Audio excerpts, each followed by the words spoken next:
Hey everyone, welcome back to my channel Scale Up. In this quick tutorial, I will show you how you can customize highlights or speak selection in iPhone. It's super easy to do. Let's get started. Open up your iPhone settings and then scroll up and go to accessibilities.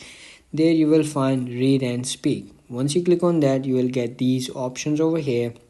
So once you click on speak selection, you will comes in this page and go to highlights, and then you will comes in this page and you can customize highlighting of speak selection over here. You can change it to single words as well, or like the sentence as well, and both options over here like words and sentence. And the second option over here you can customize is sentence highlight style, underline, or like you can background color as well. You can customize it to the third option of customization you will get is highlights color. So words colors over here, and also sentences colors over here.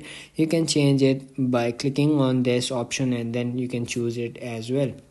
So that's it. If you found this video helpful, don't forget to like my video, subscribe my channel Scale Up, and also drop me a comment for more tips and tricks videos. Thanks for watching. See you in the next video. Have a nice day. Bye bye.